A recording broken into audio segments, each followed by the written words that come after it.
Hi everyone, I'm April, and you're watching The Tangled Cat Speaks, and this is a book edition.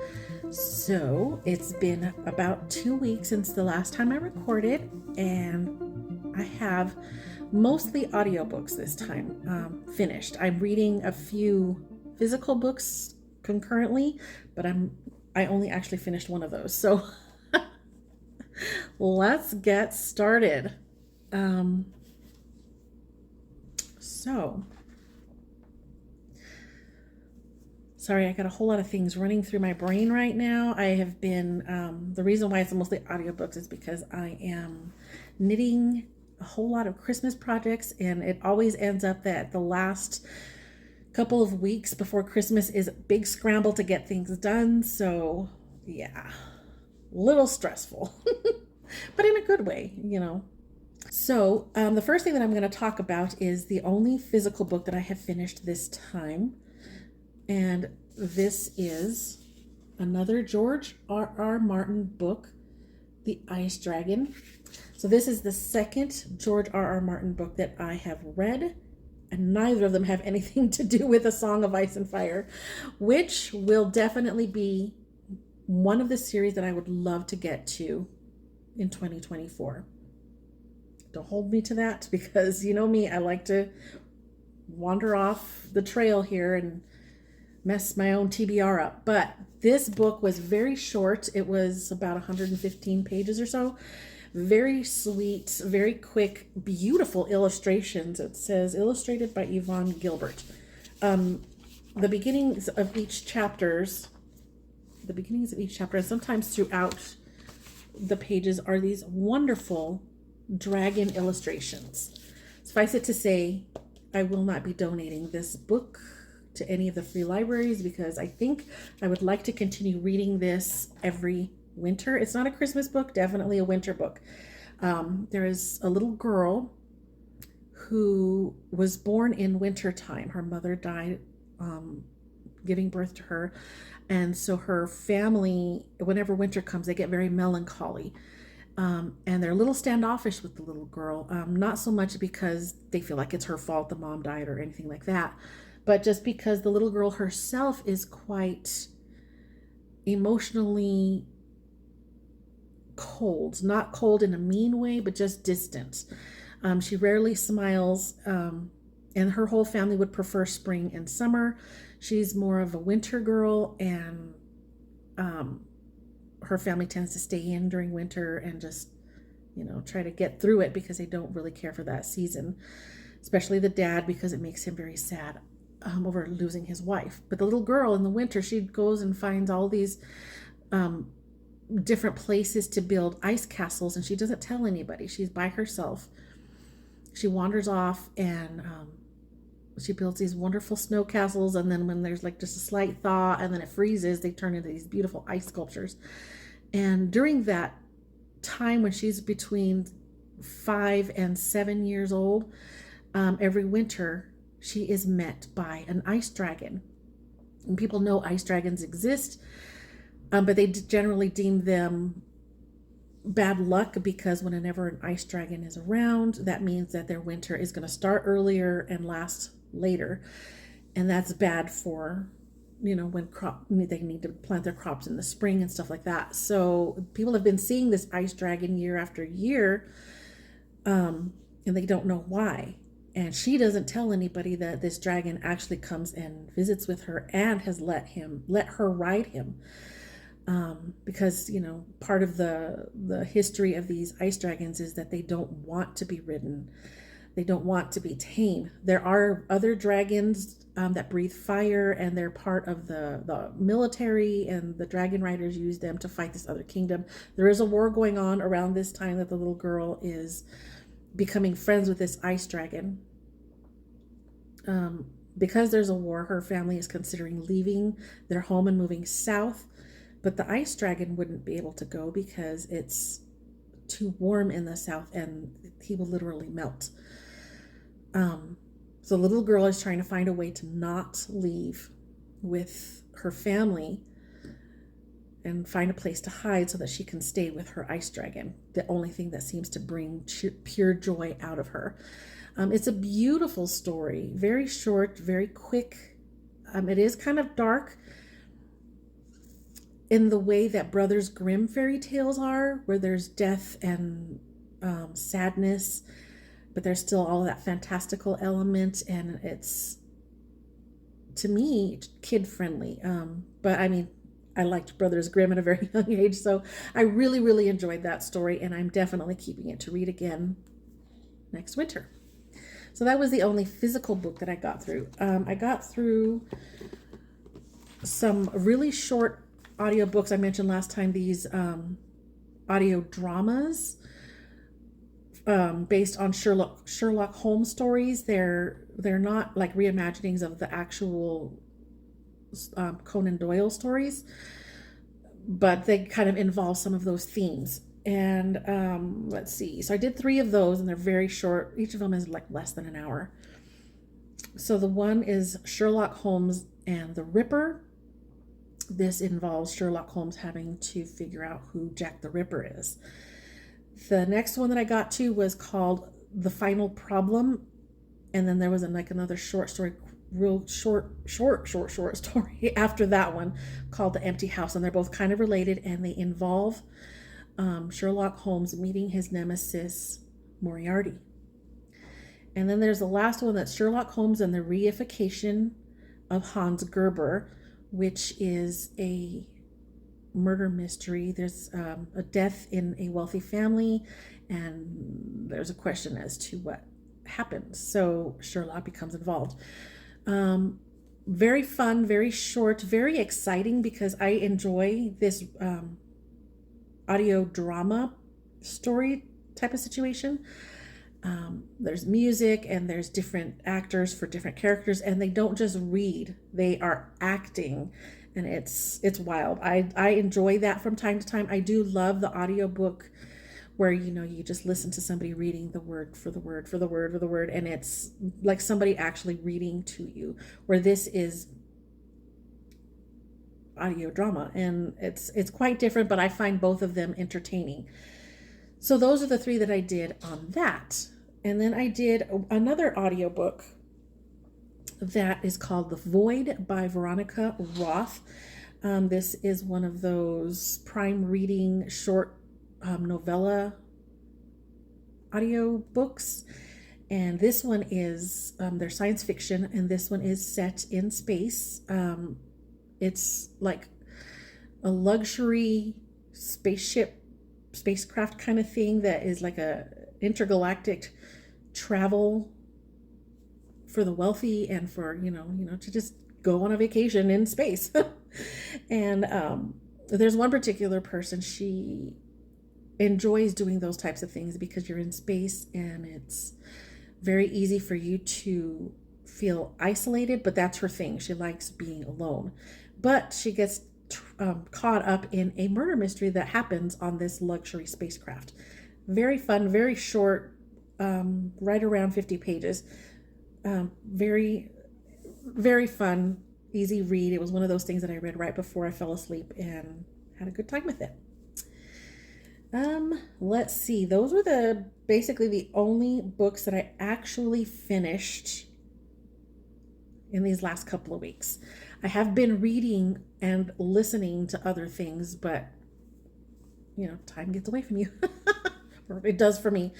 As far as audiobooks, one of the things that has been ongoing for me since the beginning of the month has been listening to Anna Karenina by Leo Tolstoy. A few years back, I did War and Peace.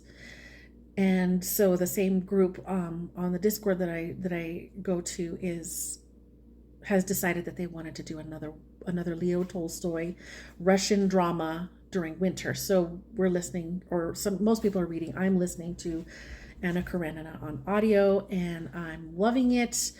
But it is very, very long, so it's taking me quite a long time. And in between, I've been adding some of these shorter audiobooks just to kind of take a breath, because it is long. It's not hard. It's not a hard book. Leo Tolstoy, from the 2 books that I've experienced so far, is actually very, very accessible, very digestible. It's easy. I used to, when I was younger, I never wanted to read those things because I thought, oh my gosh, it's Russian, it's been translated, it's going to be awful to read. It's going to be like work. And these two books are not, and I'm really, really enjoying it. But it is long, and sometimes I need variety. So that's why I had those other shorter audiobooks in between. But I'm still going with Anna Karenina. A lot of it's like I said, it's a Russian drama, and it involves a lot of, this one is marital problems and relationship issues. Very different than War and Peace, because War and Peace had that, but also intermingled was the war aspect. So it kind of went back and forth between those two themes. This one is all drama, all relationship drama, and it's interesting. I am really, really enjoying it. Let's see. I have started on my Kindle The Seal of the Worm by Adrian Tchaikovsky, which is the 10th and last book in the Shadows of the App series. It's wild, and they did finally introduce a new bug kingdom, and they kept like teasing that there's a new one coming and it's going to be the big evil, and in my mind I already know what a big evil bug would be to me, and sure enough I guessed it correctly, and oh, it's so exciting, but it's also, oh, it gives me the willies. But I'm very, very much enjoying it, and I am so glad that I have gone through this series. So yeah, Shadows of the Apt, good times. Let's see. So I am reading this physical book, which is a compilation of murder mysteries collected by Charlotte McLeod. There's several different authors. This is called Christmas Stockings.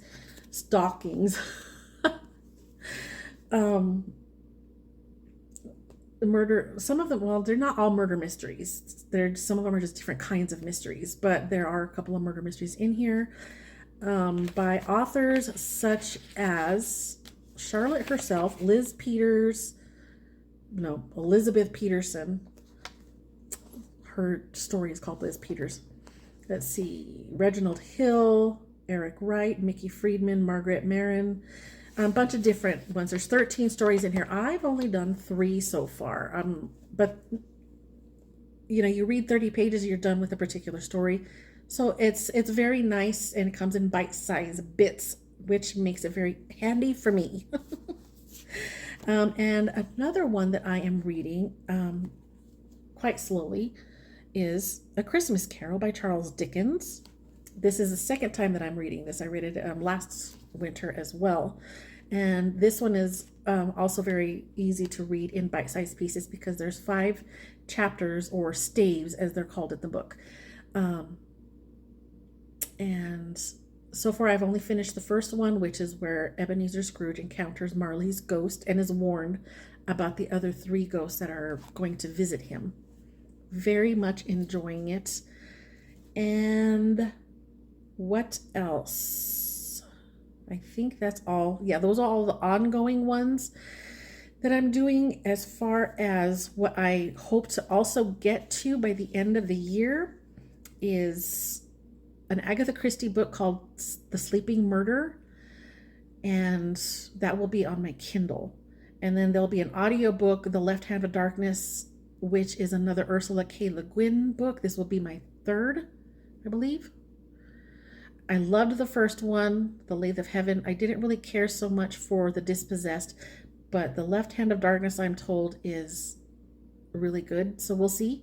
We'll see if I like another Ursula K. Le Guin book. And then I do have another physical book that I'd like to get through, but I don't know. Probably not at this point in time.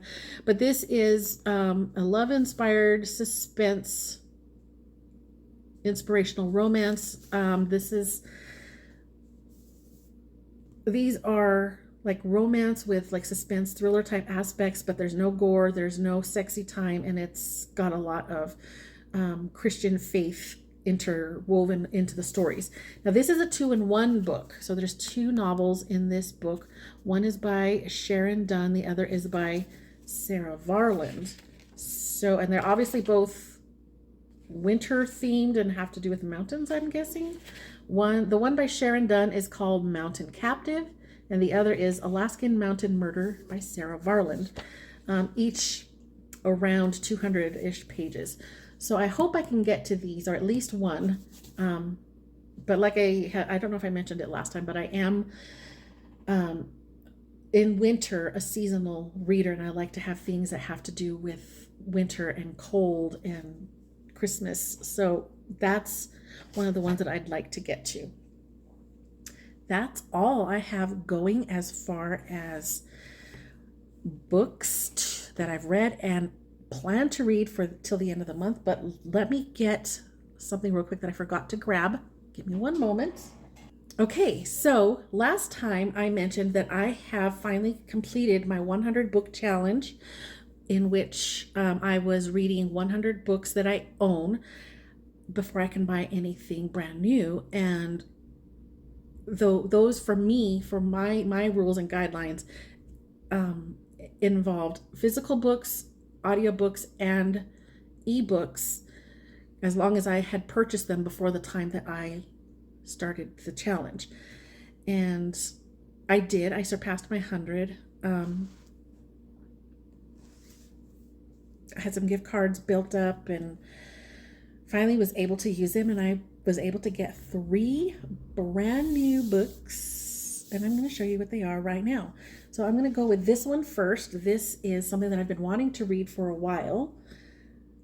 Battle Royale, and it's Japanese author, and I don't know how to pronounce it. I'm probably pronouncing it wrong, but Kushin Takami. I'm sure I'm saying that wrong. But it's a Japanese novel that it's been described to me as kind of the Hunger Games type theme, where teenagers, young adults are having to battle in some sort of tournament. I think this was written before Hunger Games, but I'm not positive on that. But I have been very, very much wanting to read this, and I am super, super excited. I think this has also been made into a manga and an anime, I think. Could be making both of those things up, but I'm pretty sure. So, but I got the novel, and I'm going to start there, and I'm very, very excited about that. The next one, okay, I don't know if I've ever mentioned this before, but what my very, very favorite, absolute favorite of the Agatha Christie books is Murder on the Orient Express. I read that. That was my first encounter with Agatha Christie when I was about 11 years old, and have been in love with Hercule Poirot ever since. And that's my favorite of the stories. And I just found out about this. It is a graphic novel adaptation of it by Bob L. Green. A graphic novel. Oh, look at Hercule Poirot. And this is what it looks like on the inside. Oh, I'm super excited. I am so excited. I haven't read it yet, obviously, because I could barely even get it open. I don't want to break the spine yet. But I'm super excited. I was so happy when I realized this was a thing, and when I found out about it, I knew this was going to be one of the ones that I got after finishing that challenge. And then when I found that one, this one happened to come across my searches, and I was like 100% getting it, because my favorite book of all time by anyone is Watership Down by Richard Adams. And I've got my floppy paperback, and I've got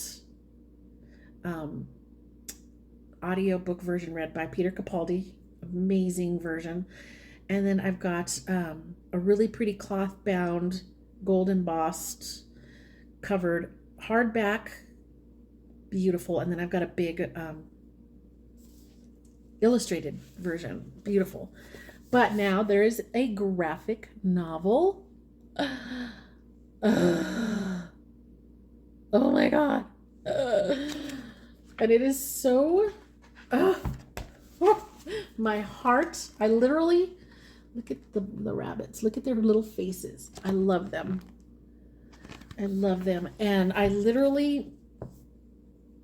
haven't read it yet. I know the story backwards and forwards. I've read this book a million times since I was 10 years old. So I immediately went to the end just to see that particular last scene, and immediately tears. I am super stoked to actually go through and read this. Fiverr. Bigwig is my favorite one, my favorite rabbit of them all, but I already want to cry again just thinking about certain scenes, and oh my gosh. So those were my prizes to myself for completing that 100 book challenge, and I think I may try to do that again in January, although I will admit that my job for Christmas has given everyone a $100 gift card from Amazon. So I think I'm going to just go splurge and get a whole bunch of things that I've been needing to complete, series that have been, I already got a lot of the books in the series, and I just need to get the most current ones. Most of it is on my Kindle. I want to spend that on those things, and then come January, I'm just going to start all over again with this challenge and see how far I get. But yay! Yay me! So that is all, and I do thank you very much for spending a little bit of time with me, and I hope to see you again in a couple more weeks. Bye!